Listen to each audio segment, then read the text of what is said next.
On en vient à la principale information du jour, la nouvelle arme et la nouvelle stratégie de l'Ukraine. Encore une fois, je le disais, les journalistes ont tellement le mot tournant à la bouche qu'on va peut-être se garder de l'employer. Mais quelque chose d'important s'est produit ces dernières 24 heures avec le bombardement loin à l'intérieur du territoire russe de 2 bases militaires de Moscou, d'où partent des attaques vers Kiev. Donc jusqu'à présent, il y avait des bombardements proches de la frontière, en territoire russe, mais proches de la frontière ukrainienne. Désormais, l'Ukraine a l'audace, la confiance, le matériel nécessaire, visiblement, pour aller frapper au cœur du territoire russe, y compris tout près de Moscou, puisque l'une de ces 2 bases se situe près de Moscou. Donc, quel impact, quels enseignements? Il faut rappeler aussi, on le disait tout à l'heure, que les États-Unis, jusqu'à présent, c'était un scénario qu'ils redoutaient, parce qu'ils redoutent l'escalade. Et bien voilà que l'Ukraine le fait visiblement sans demander d'autorisation à personne. D'abord, mettons tout sur la table, et puis, Général Trinquant, et vous autres, évidemment, on est impatients de connaître votre sentiment. Voici les indispensables avec Fanny Veil. Bonsoir Fanny. Bonsoir David, bonsoir à tous. Donc on parle d'abord d'une première base militaire russe loin à l'intérieur du territoire russe qui s'appelle la base d'Engels. Que s'est-il passé ? Eh bien d'abord, David, regardons où est cette base. La base d'Engels, c'est ici. On est à peu près un peu plus de 740 km de Moscou et environ 650 du front en Ukraine. On est donc loin, très loin, à l'intérieur du territoire russe. Voici à quoi ressemble cette base vue du ciel. Mais ce qui compte, c'est surtout sa mission. Elle abrite les avions Tupolev et leurs missiles que Moscou utilise pour bombarder l'Ukraine et en particulier ses infrastructures stratégiques. Une alerte avait d'ailleurs été lancée la semaine dernière, indiquant que ces mêmes avions, que vous voyez en train d'être ravitaillés sur le tarmac, alignés sur la piste, allaient partir pour un nouveau raid en Ukraine. Bref, c'est l'un des outils russes importants de cette guerre. Alors que s'est-il passé ? Il était tout juste 6 heures ce matin, heure locale, quand cette lumière a illuminé le ciel encore noir autour de la base aérienne. Cette lumière, c'est celle d'une explosion sur la base elle-même et elle n'a rien d'accidentel. Écoutez bien le bruit qui précède. Ce bruit qui précède l'explosion, David, signifie que la base a bel et bien été bombardée. Plusieurs avions Tu-95, des bombardiers, ont été endommagés. Les 14 autres ont décollé dans la foulée, de toute évidence, pour aller se mettre à l'abri. Donc, premier enseignement, les Ukrainiens frappent désormais en profondeur à l'intérieur du territoire russe. Oui, la première question, c'est avec quels moyens, par quels moyens ? Il ne s'agit vraisemblablement pas d'un missile. Les missiles ukrainiens n'ont pas une telle portée et on sait que les États-Unis se refusent à leur livrer des modèles capables, justement, de frapper le territoire russe plus loin en profondeur. Il ne s'agit vraisemblablement pas non plus d'un avion ukrainien qui larguerait une bombe. Certes, il reste quelques avions de chasse en Ukraine, mais il serait beaucoup trop dangereux de mener une telle opération. Reste donc une hypothèse, et c'est celle qui est privilégiée ce soir, une frappe de drone. Ce que confirme en partie cette vidéo de l'attaque, d'abord à cause du bruit que l'on vient d'entendre, c'est clairement le bruit d'un réacteur. Un engin aérien a donc été utilisé, ce qui fait dire au spécialiste en aéronautique Xavier Titelman qu'il s'agit effectivement bien d'un drone. Les 15, 18, 20 secondes qui sont entre le flash et le bruit qu'on a sur cette vidéo nous montrent qu'on est plutôt à 6 km de distance de la base et ce qu'on entend, on entend ce bruit qui va relativement rapidement entre le moment où on l'entend et le moment où il y a l'explosion. Ça veut dire qu'on est quand même sur un engin qui va assez vite. Si le bruit qu'on entend est bien celui d'un réacteur, et a priori c'est ça, on penche du coup pour un Tupolev 141, qui est un ancien système qui peut être amélioré, transformé pour porter une charge utile, mais on serait sur un équipement soviétique très vieux. Ce serait donc le drone Tupolev 141. L'ironie de l'histoire, c'est que ce drone a servi dans l'armée rouge dès 1979. Il peut aller jusqu'à 1000 km par heure et à une portée de 1000 km, donc largement suffisante pour que les Ukrainiens puissent attaquer le territoire russe très en profondeur.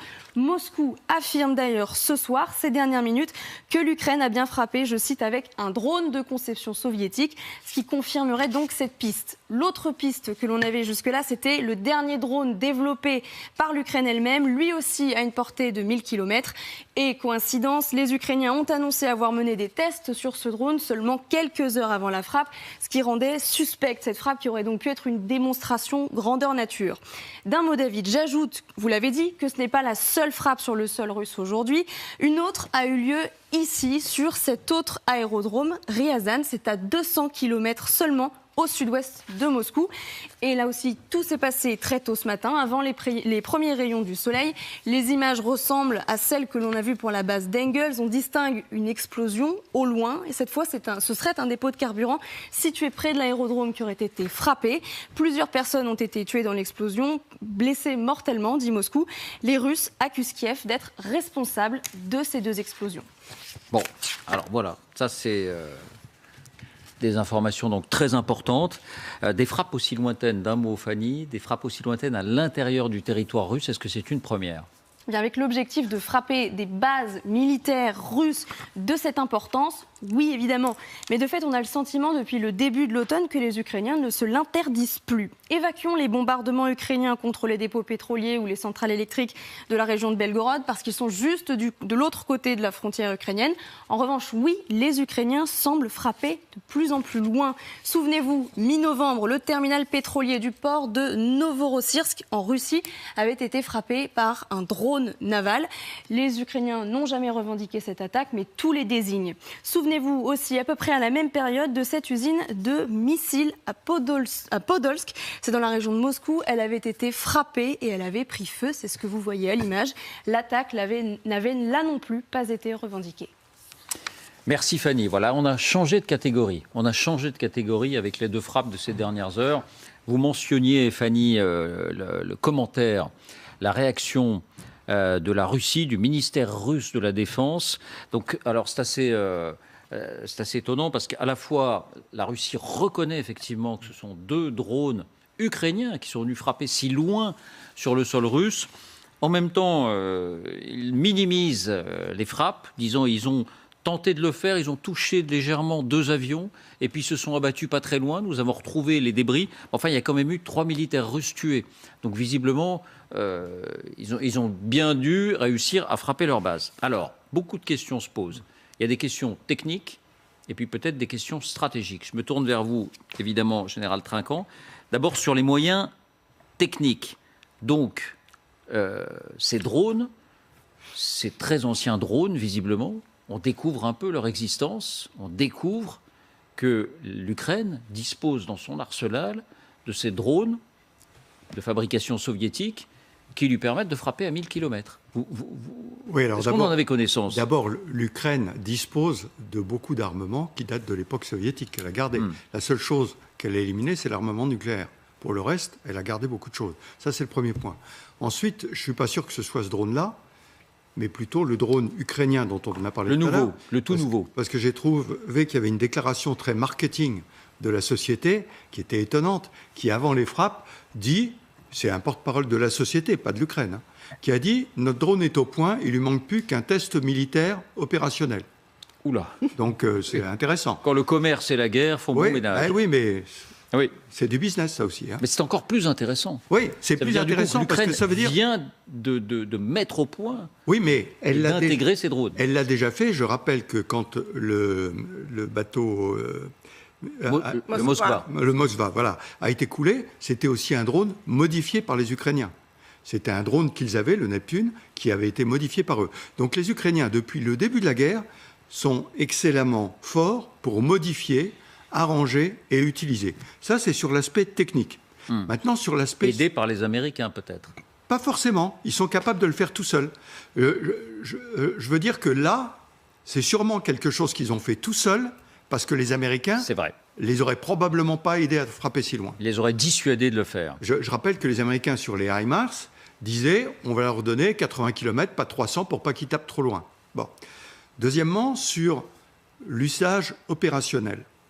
l'usage opérationnel, je le rappelle, de l'artillerie, des HIMARS en particulier, par les Ukrainiens, a été non pas de taper l'artillerie, mais de taper les dépôts et les lanceurs. C'est ce qui s'est passé au Donbass, c'est ce qui s'est passé à Kherson. Et là, ils font la même chose. Qu'est-ce qu'ils font? Ils tapent des dépôts et des lanceurs. Les avions, les lanceurs, les dépôts, le carburant. Donc, c'est la même chose. C'est très important, parce qu'à l'inverse des Russes qui, eux, tapent l'infrastructure qui touche les civils, les Ukrainiens continuent à taper des frappes militaires. Le troisième point, frapper en Russie. Alors, frapper en Russie, Belgorod, c'est vieux. Il y a plusieurs mois que Belgorod, qui est en Russie, je le rappelle, a été frappé par les Ukrainiens. Au passage, les Ukrainiens ne le disent jamais. Et ils ont bien raison.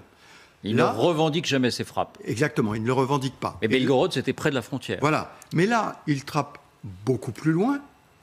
C'est un message. Messieurs les Russes, nous, on est capable de vous taper dans la profondeur. Mais on ne le dit pas, c'est vous qui le dites. Nous, on ne réclame pas ces frappes, c'est vous qui les annoncez. Et ils ont bien raison, parce que vous avez bien vu la façon qu'ont les Russes de minorer l'attaque. Donc il n'y a pas d'escalade. Si vous voulez, on trappe dans la profondeur du territoire russe, ce qui pourrait être logiquement une escalade, mais comme on ne le revendique pas, on laisse les Russes faire la communication, et on s'aperçoit que les Russes, eux, ne font pas l'escalade. Donc ça veut dire... Messieurs les Russes, vous avez compris le message, mais les Russes ne veulent pas pour autant en faire un drame. Alors les Russes indiquent eux-mêmes que du coup, ils ont réagi à cette double attaque et qu'ils ont ordonné une nouvelle série de frappes sur l'Ukraine, sur exactement ce que vous disiez, Général, des installations civiles, des installations électriques en particulier, mettre l'Ukraine dans le froid et dans le noir pendant l'hiver. On en a déjà beaucoup parlé, sauf que cette fois, l'Ukraine indique que la quasi-totalité de ces frappes ont été interceptées par leur système de défense antiaérienne. Mais laissons ça pour l'instant de côté, parce que la question que je vais vous poser, Dominique, du coup, c'est qu'est-ce que ça change? Est-ce que ça change quelque chose dans cette guerre, et notamment pour les Russes, de savoir qu'ils peuvent être frappés loin sur leur propre sol, et en particulier, on a revu la carte tout à l'heure, à 200 km de Moscou. Ça veut dire que Moscou est à la portée de ces nouvelles armes ukrainiennes. Oui, alors je combinerai les deux effets, si vous voulez bien. Le fait d'interdire les frappes russes sur le territoire ukrainien, d'une certaine façon, confirme la protection du territoire ukrainien face aux frappes russes. Mais les frappes qu'il y a eu sur le territoire russe marquent la vulnérabilité des Russes aux frappes ukrainiennes. Alors évidemment... Quel retournement! Exactement, c'est un retournement comme on en a connu à la fin de l'août sur le terrestre. Là, c'est sur l'aérien. Mais je pense que là, les Ukrainiens qui manient assez finement toutes ces affaires-là frappent pas loin de Moscou, dans la banlieue, des objectifs militaires, etc. Et ils laissent aux Russes la responsabilité de voir dans quelle situation ils se trouvent. C'est des messages... Il laisse aux Russes, vous voulez dire à la population russe? Oui, bien sûr. Les populations russes savent qu'ils peuvent être frappés. Ils savent que le gouvernement minimise à chaque fois de toute façon. Donc je ne sais pas s'il les croit ou il les croit pas. On demandera aux spécialistes sur la Russie. Mais aujourd'hui, la population va savoir qu'ils peuvent être frappés, mais que ce sont des frappes sur des sites militaires. Ce qui ne veut pas dire qu'à un moment ou à un autre, ça ne pourrait pas être des frappes civiles, ce que je crois que les Ukrainiens ne feront pas. Mais ce n'est pas grave. Pour les Russes, il faut qu'ils se rendent compte de la vulnérabilité dans laquelle ils se trouvent. Donc, un pacte psychologique important, vous nous le dites, peut-être au sein de l'armée russe, peut-être pour les soldats russes, peut-être pour la population russe. Vincent? Mais il se trouve qu'il y a un personnage éminent qui a répondu par anticipation à votre question, David, et qui n'est autre que le chef d'état-major de l'armée ukrainienne, Valéry Zaloujny, qui, voilà quelques jours, a dit ceci: l'une des clés de l'issue de cette guerre, ce sera notre aptitude à ruiner la certitude qu'ont les Russes de pouvoir nous frapper en toute impunité. Donc je pense qu'il y avait là un message, bien sûr, pas même subliminal, explicite. En complément de ce que le général disait, ce qui est intéressant, c'est que la porte-parole de ce conglomérat militaire, qui est quand même un conglomérat d'État, à ma connaissance, qui s'appelle Ukroboronprom, disait qu'il y aurait un test en vraie grandeur avant la fin de l'année 2022. On est le 5 décembre, sauf erreur. Bon. Est-ce que c'est une date importante pour vous, Vincent, dans cette guerre? C'est la première fois que l'Ukraine frappe aussi loin en territoire russe, atteint ses objectifs? Le fait de frapper en profondeur n'est évidemment pas anodin et il ravive la question de savoir jusqu'à quel point les Ukrainiens ont obtenu ou pas, les latinistes diraient un nihil obstat, rien n'empêche, c'est-à-dire une sorte de feu orange ou de feu vert implicite de leurs parrains américains. J'ai un peu de difficulté à imaginer qu'ils aient pu prendre une initiative de cette nature sans que leurs amis de Washington en aient été informés au préalable. Ça fait des mois et des mois qu'ils réclament la livraison de ces fameux missiles américains Attackams, sans succès. Ça fait des mois qu'ils revendiquent la légitimité pour eux de pouvoir frapper en territoire russe. On a vu aussi des opérations ukrainiennes comme la tentative d'assassinat de Douguine, l'un des idéologues du Kremlin. Sa fille, finalement, avait été tuée. Sans l'aval des Américains. Oui, alors il se peut d'ailleurs que le message soit au fond, en sous-texte, bon, que vous le vouliez ou non, on est capable de le faire. Et on est résolu à le faire. Alors pourquoi ne pas nous aider à le faire correctement? Voilà. Et puis, même le pont de Crimée, on a le sentiment que les Ukrainiens l'ont fait sans l'aval américain. Sur la Crimée, il y a le bombardement du pont de Crimée. Très intéressant, c'est que j'ai consulté tout à l'heure 2 sites de traduction des chaînes Telegram les plus pro-Kremlin. Et là, vous parliez d'impact, David. Il y a aussi un pacte psychologique, vous y faisiez allusion. C'est que vous avez un déferlement de critiques acerbes sur les carences de protection de sites militaires aussi essentiels. Il s'agit quand même de bombardiers stratégiques, Tupolev 95, Tupolev 160, et l'un de ces blogueurs dit, mais c'est quand même incroyable, et je le cite, « Quel galonné sénile sera puni pour une négligence criminelle de cette nature où on aligne en rang d'oignon des bombardiers stratégiques sans aucune protection. Où est notre système de défense contre avion, de DCA, etc. » Et donc, d'une certaine manière, si l'impact psychologique collatéral est celui qui était recherché, c'est franchement réussi. Encore un signal que la deuxième armée du monde est décidément bien dépourvue. Je vous donne la parole, Jean-Claude, mais là-dessus... Juste 2 points pour confirmer effectivement l'impact psychologique que ça peut avoir. La plus grande armée du monde, etc., etc. Voilà, elle est vulnérable. Et elle le sait maintenant, elle est vulnérable. Deuxième point sur la relation entre alliés. Permettez-moi juste une anecdote, et je pense que les Ukrainiens raisonnent comme ça. Je remonte à 1944. La première armée française remonte le Rhône, veut traverser le Rhin. Les Américains disent non, la guerre pour vous, ça s'arrête au Rhin.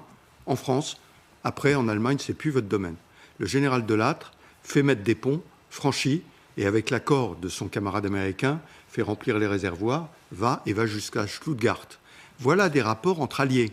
Je rappelle que pour venir à Paris, la 2e division blindée a obtenu un accord à l'arraché parce que les Américains, au départ, ne voulaient pas. Donc voilà le type de rapport avec les alliés. Ce n'est pas parce qu'on est allié qu'on ne doit pas avoir un rapport de force à un certain moment pour démontrer que c'est notre guerre aussi et que c'est notre problème aussi. Et là, ils ont démontré leur capacité. Et peut-être qu'il y a un commandant américain sur le théâtre qui a tourné la tête pour ne pas voir et laisser faire. Bon, les Américains ne voulaient pas parce qu'ils redoutaient l'escalade. Donc je vais vous poser cette question dans quelques instants. Mais d'abord, ne brûlons pas les étapes. Jean-Claude, sur la portée de cette opération. Sur la portée, elle est double. Tout d'abord, on a commencé cette guerre où l'Ukraine était dans la défensive et effectivement, on disait résistance, résilience. Aujourd'hui, elle montre quoi ? Qu'en réalité, elle n'est plus simplement dans la défensive, mais dans l'offensive, et que désormais, psychologiquement, elle se met au même niveau que la Russie. Ça, c'est le premier élément. Le deuxième élément, je pense que sur le plan du calendrier, l'Ukraine a tout intérêt aujourd'hui à tirer à fort, à essayer de peser, parce que c'est aussi une façon de mobiliser le camp occidental derrière elle. C'est de dire aux Américains, or même si il y a parfois des nuances entre les Européens et les Américains, c'est de dire nous avons besoin, on est capable de, et vous avez intérêt à être derrière nous. Donc je pense que ça aussi c'est un message en notre direction, en tout cas on peut aussi l'interpréter comme ça. Je ne suis pas convaincu, d'après ce que je sais, que les Américains aient donné leur go, mais c'est une façon d'obtenir, il y a une forme de neutralité qui permet de dire on va s'en sortir, et donc il n'est pas question, sur le plan de nos politiques internes, de ne pas être au rendez-vous, parce qu'il va falloir payer, il y a des budgets. Vous avez vu comment aux États-Unis, on dit dans l'opinion américaine, avec la majorité, en tout cas à la Chambre des représentants républicaine, où on veut rediscuter les budgets, c'est une façon de dire c'est maintenant que ça se passe et pas après. Oui, parce que l'autre enseignement, à travers ce qui s'est passé aujourd'hui, c'est nous sommes capables de frapper très loin en territoire russe, mais nous ne frappons pas, et vous le disiez très bien, la population civile. Nous ne cherchons pas à traumatiser la population civile pour qu'elle se révolte contre Poutine. Non, nous frappons des installations militaires. L'impact de ce qui est en train de se passer pour vous, Galia? Je pense que ce qui est très très important, c'est que le général Sourovikine, qui est maintenant le chef de toutes les opérations en Ukraine, est quelqu'un qui a été à la tête de la flotte aérienne. Et donc c'est une frappe qui frappe aussi sur son autorité, je pense. Parce qu'on a vanté dernièrement, il est le 3e commandant, que maintenant, enfin, avec le général Sourovikine, on va réussir. Eh bien, non. Et je pense que c'est peut-être ça la partie la plus importante du message. D'un autre côté aussi, c'est un signal très fort à la population ukrainienne qui maintenant se prépare au blackout total.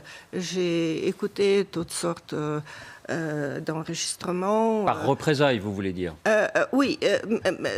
Vous savez, les Russes veulent plonger complètement l'Ukraine dans le noir. Et c'est très intéressant d'écouter et de lire comment l'Ukraine se prépare.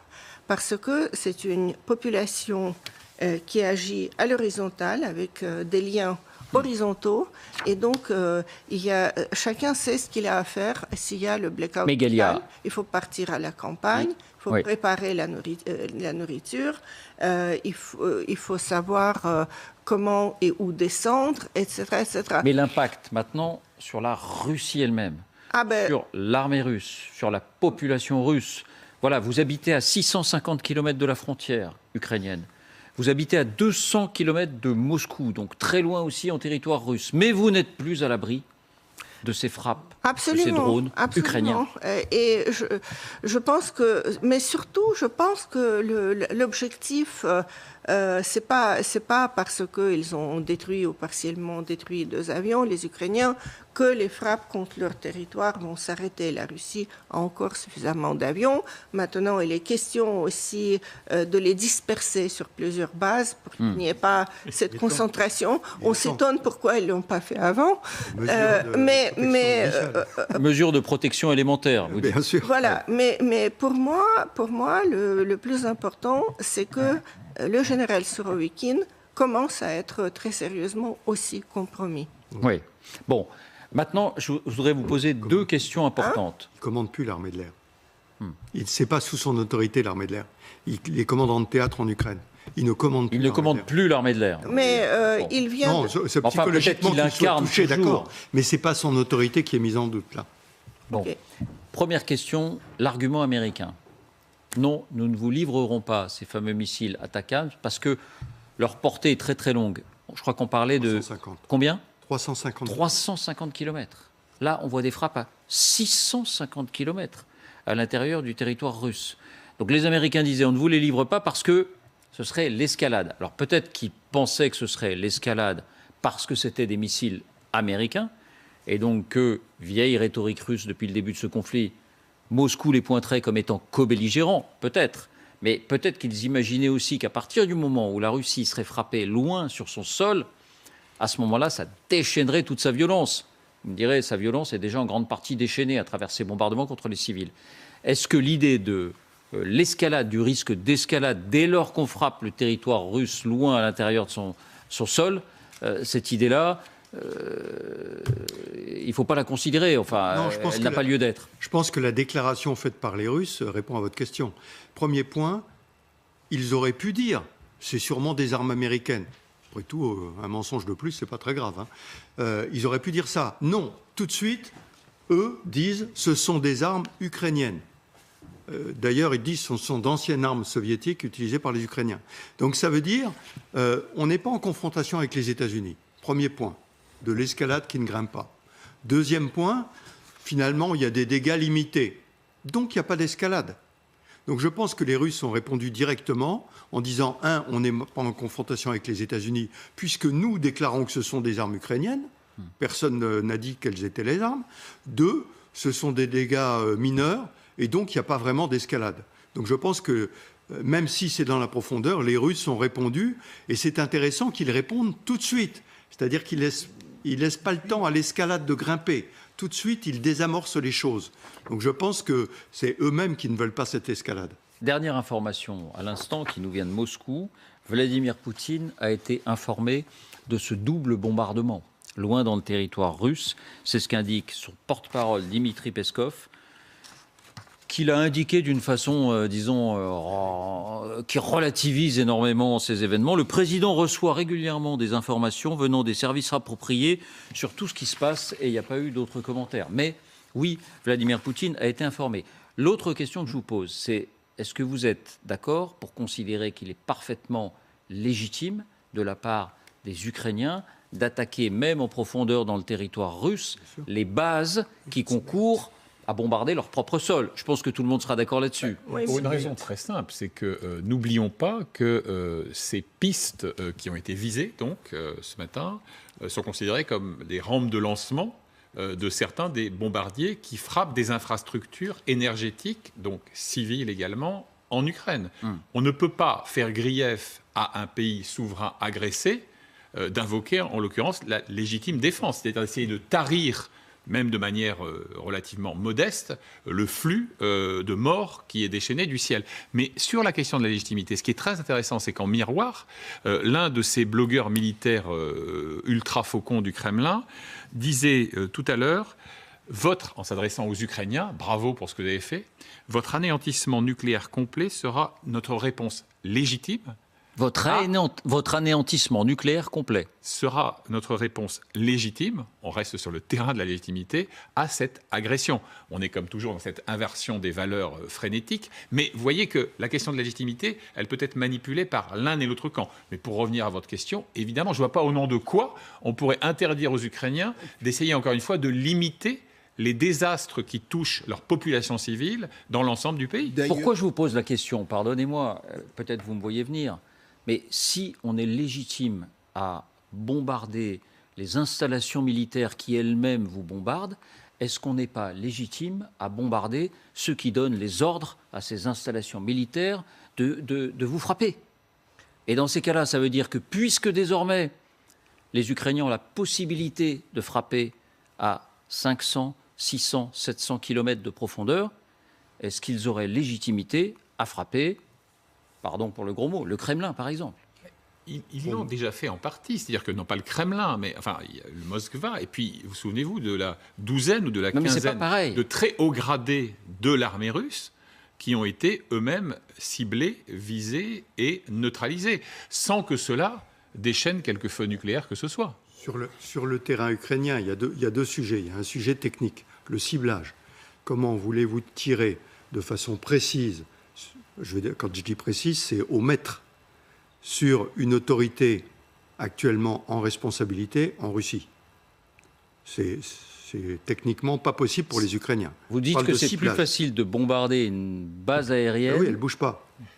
que de bombarder... le Kremlin ne bouge pas non plus. Non, mais d'accord. Mais le Kremlin, il est au milieu d'une ville, avec des gens autour. La base aérienne, vous savez comment sont les bases aériennes, c'est des grandes zones dégagées de partout, etc. Donc, sur le principe du ciblage, techniquement, c'est très difficile.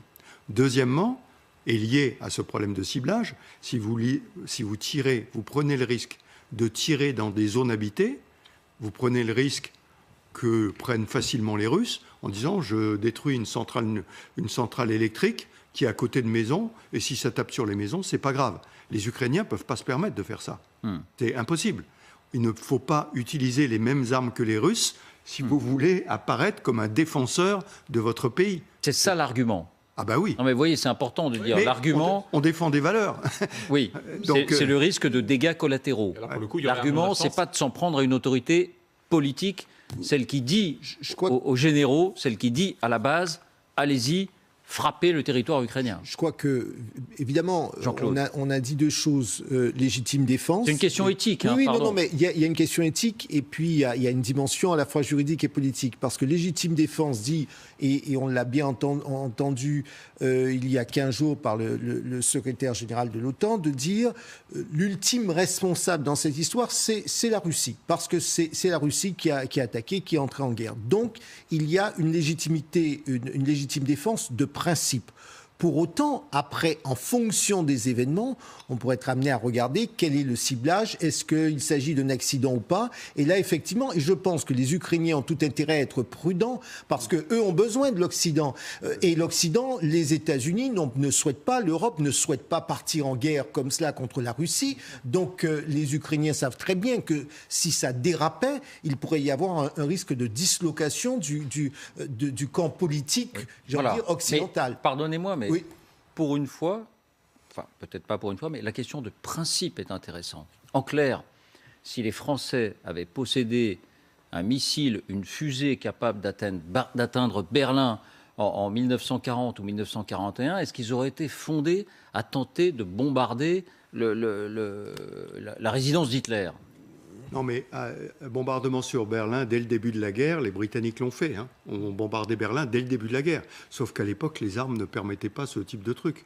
Vous envoyez des bombes, c'est je le tire, Dieu le guide. Hein. C'était avec un risque d'échange à 150 mètres, 200 mètres, voire parfois plus. Hein. On évoquait tout à l'heure la relation avec l'allié américain, le parrain de Washington. À mon sens, la ligne rouge entre on regarde ailleurs, faites ce que vous pensez devoir faire, et non, pas question, ça n'est pas possible parce qu'on doit penser l'après, elle passe là. C'est-à-dire, je ne pense pas que les Américains accepteraient, et ils l'ont sans doute fait savoir d'ailleurs à Zelensky, une aventure militaire de cette nature. Vincent, ils ne l'accepteraient pas parce qu'ils craignent encore une fois l'escalade et qu'ils craignent qu'à ce moment-là, toutes les armes possibles soient utilisées. J'ai l'air de faire des périphrases, mais parlons clairement de l'arme nucléaire. Ou bien il ne le permettrait pas parce que ça ne se fait pas. Moi, trois raisons. Il ne le permettrait pas parce qu'il y aurait un effet désastreux en termes symboliques sur le fait qu'il y aurait des victimes civiles. Il ne le permettrait pas parce que ce serait hypothéquer tout scénario de négociation digne de ce nom. Et il ne le permettrait pas parce que ce serait effectivement une invitation à l'escalade qui, jusqu'à maintenant, n'a été que rhétorique. Et puis, je vais vous rajouter l'effectivité. Il ne le permettrait pas parce que l'effectivité de tel tir ou d'une telle mesure ne serait pas prouvée. Donc, si ça devient contre-performant, automatiquement, je ne suis pas certain, David, que l'éthique ait beaucoup de place. Je pense qu'on parle de droit et de politique. C'est en fonction des objectifs politiques et à partir des moyens juridiques lorsqu'on veut se reposer sur le droit. Mais c'est avant tout sur l'effectivité de la mesure qui est prise. À mon avis, c'est ainsi que va le raisonnement. Je ne fais que poser la